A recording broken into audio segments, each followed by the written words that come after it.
Nigel, welcome to Rochay Elite's Movers and Shakers. And welcome onto our Discovery 55.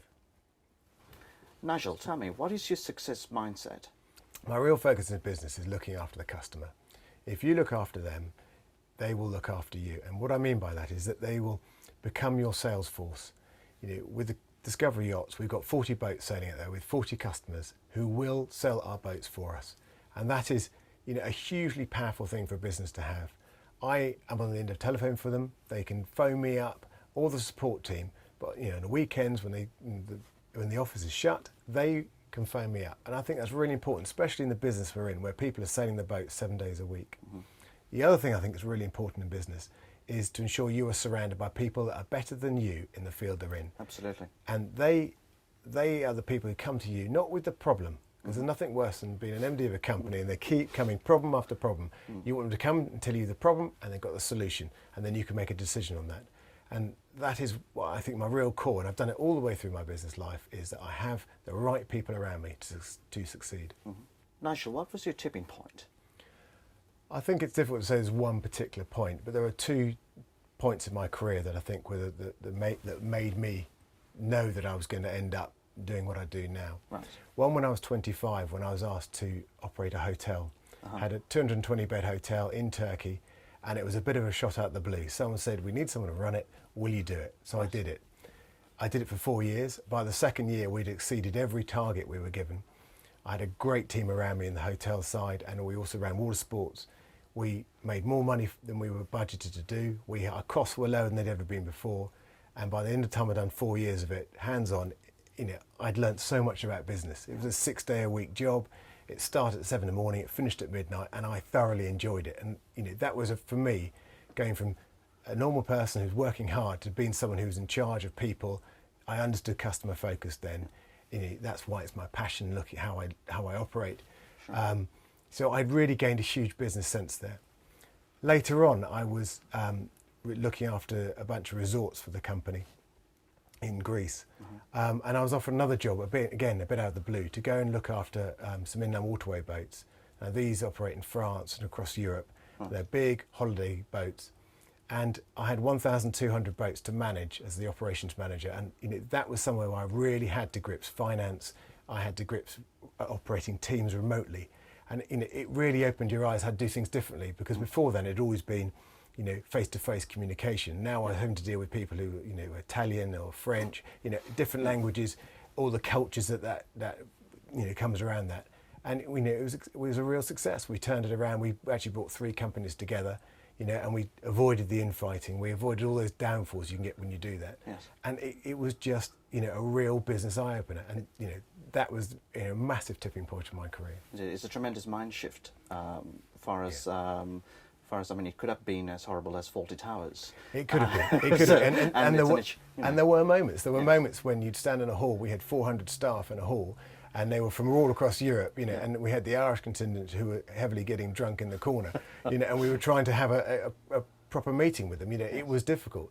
However, the difficult moments got round. You know, I travelled a lot. I would travel Sunday night out of the UK, and I was back Saturday morning.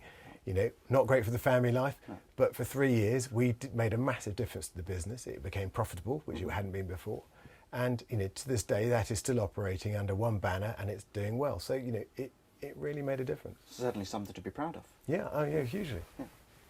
Nigel, tell me, what was the most challenging time in your personal side and in your business side, and how did you manage to overcome that? In my personal side, I think it was when I came home after one business trip to be informed by my wife I had been away for more than half my son's life.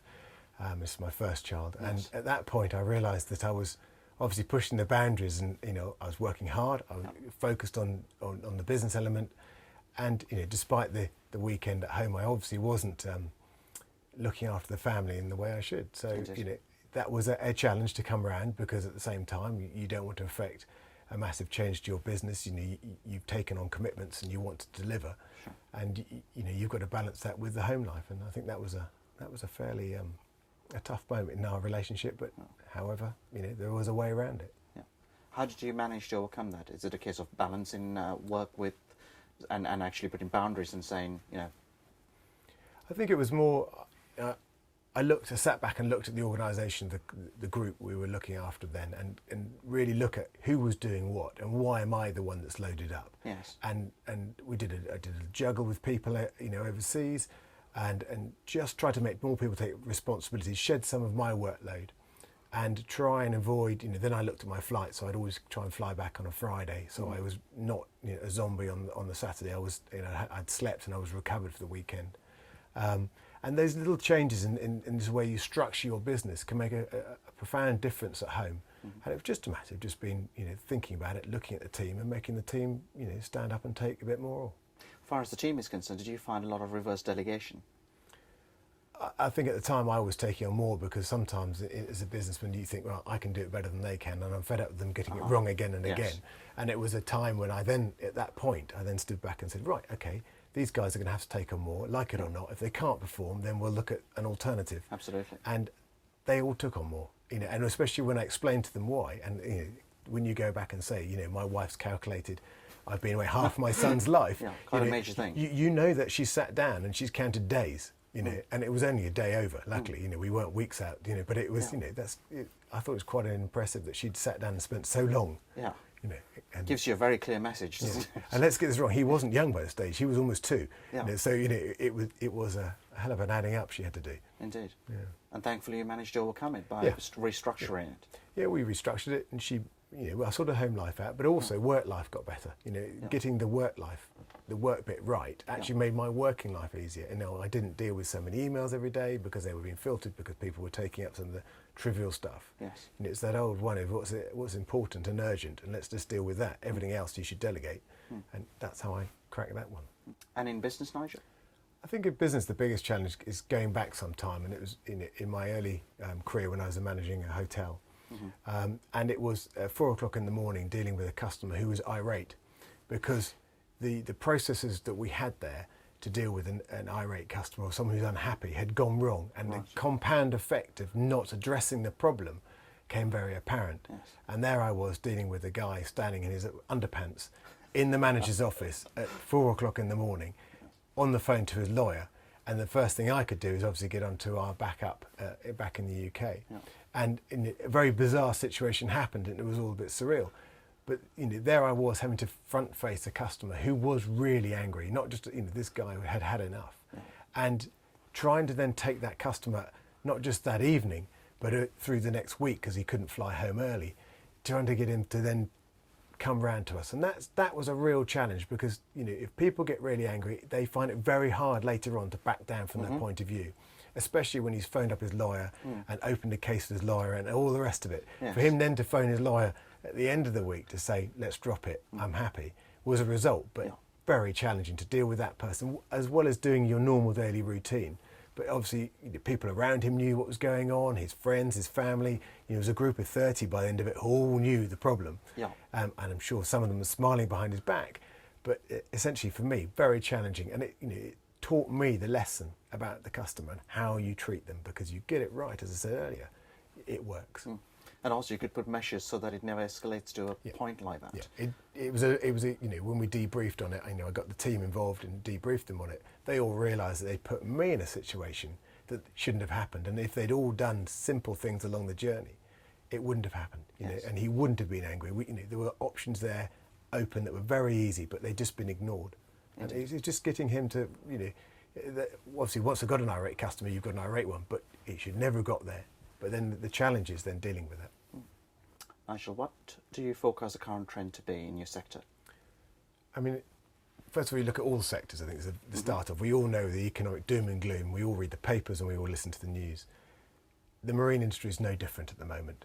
There is definitely a reduction in the amount of boats being sold, but you've got to be careful where you look in the marine sector, because they're obviously different. There's the power boats, there's the luxury, there's the basic boats, and we sit with our models of boats, are very high end, high quality yachts, and that isn't, and we're catering for people who husband and wife sailing around the world, and it's a very niche element. Now, if you then put yourself in the shoes of the people who are buying our boats, they have earned their money already, so that the current downturn isn't really affecting them because they have earned their money. They're probably nearing retirement or early retirement, and they've probably got this dream of going around the world or doing some great sailing passage.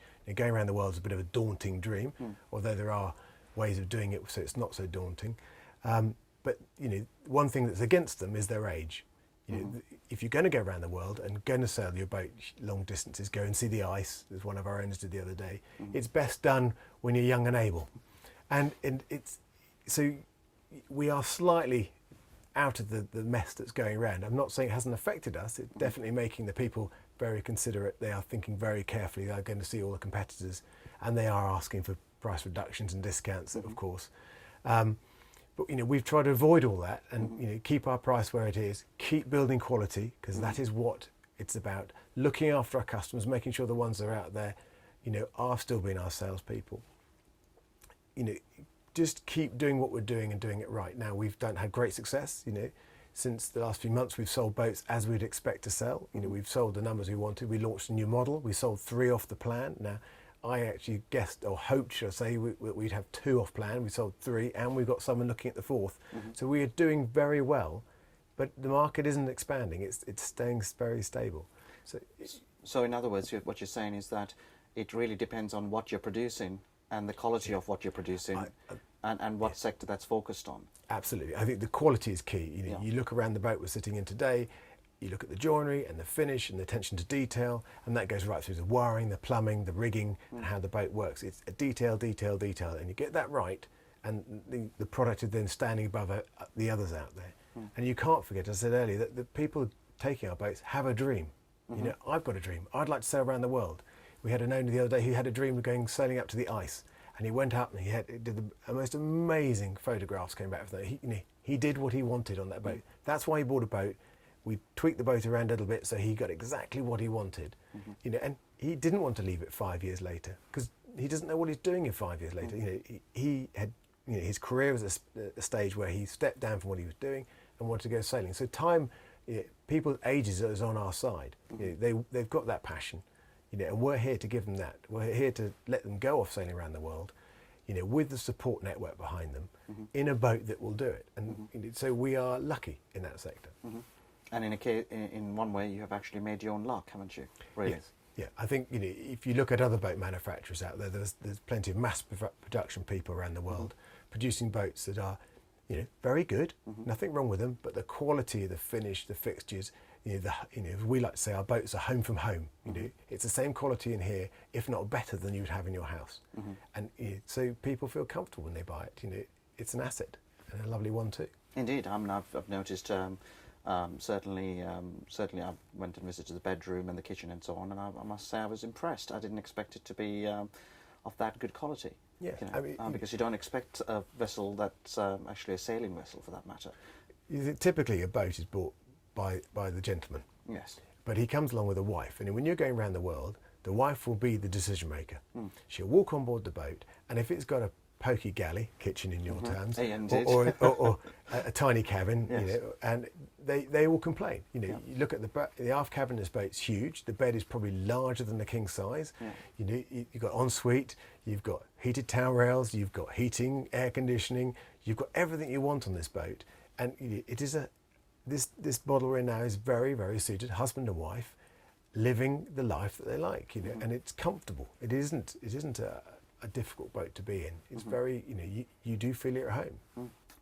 Nigel, what is your opinion on the economic upturn? Interesting. The economy upturn, I think, is different parts of the different sectors having different reactions at the moment. The marine side, as I said before, we are doing all right in the sort of high quality end of the boating, and I see it picking up gradually. I don't see us going to have a sudden rush to people buying boats. We're doing all right at the moment. We're very happy. I do see a pickup in the future, and there's reasons behind that. First of all, the pound is weak, and if you are going to buy a boat, you're going to look around the market. The UK stands out. Now, the UK has a reputation for high quality boats. If you were to go to France or Germany, you're going to get mass-produced charter-style boats. Come to the UK, you're going to get a hand-built, high-quality yacht. Now, we've got a reputation in the UK for that, so we are playing on it as a company, of course. And so, we have people coming to us now who look at us, and our boats look cheap because of the exchange rate. It's important. It's an important part of our sales process. You know, the Americans at the moment love the UK boats. You know, if you go over to the boat shows in Annapolis or Miami, and you say you put the Union Jack on the back of the boat, they're interested straight away. The radars are switched on to you, and the interest from the Americans is very, very strong at the moment. And you know, the American economy is picking up. So for the UK, I can see a real change coming. You know, we're not there yet, but I think in the next year, 2 years, we're going to have a pickup. We're selling boats now. Now, if it was still negative, people would just stop buying boats. We're selling boats. Our competitors are selling boats in the UK. So, you know, I really feel we are, you know, starting to pick up gradually, and it just takes time. So there's very much a heritage and a certain amount of emphasis on that. Yes, the UK, you know, you go way back. We built big galleons and stuff, you know, and yes, it's waned. You know, in the 70s, 80s, the UK boat manufacturing waned, but now it's really strong, and there's a real feel around the world that if you want one of these high quality boats built with skilled people who've got, you know, their fathers built boats and all the rest of it, it's very important. You know, and when people come around our production facilities, they see these people, these craftsmen working with their hands. It's not all computer controlled.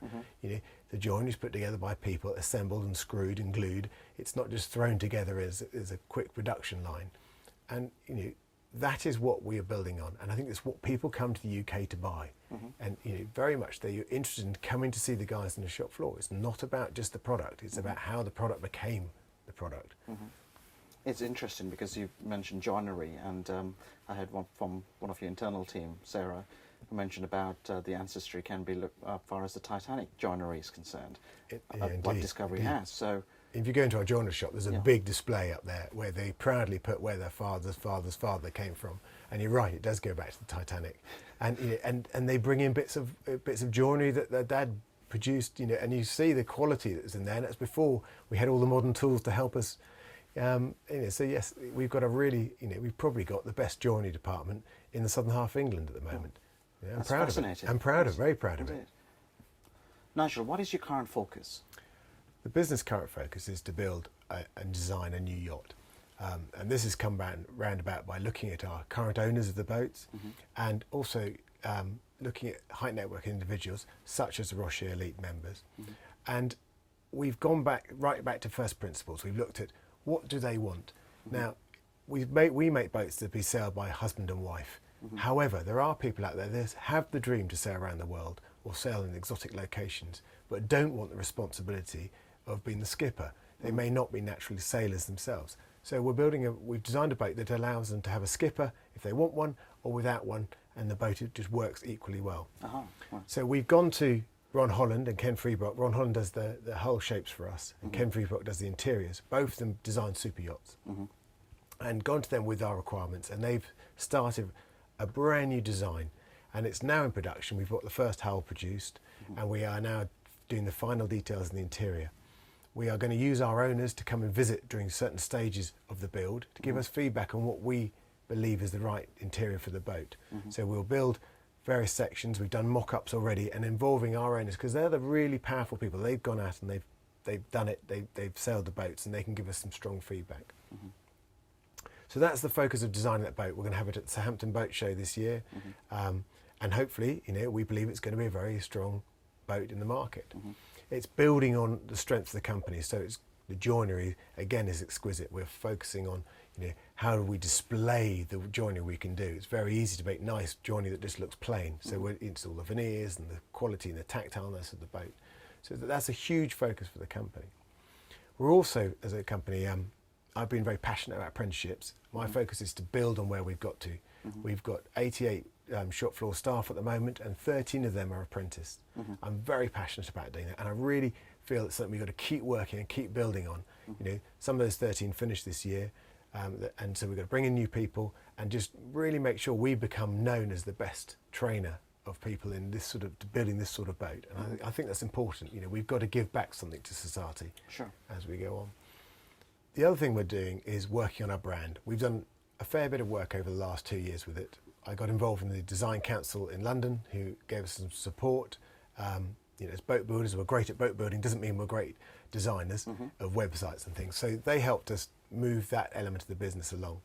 So our marketing and our PR have done a huge leap in the last 2 years. However, it's not over yet. You know, one thing we do really well is look after our owners, and meet them, have dinner with them, have fun with them.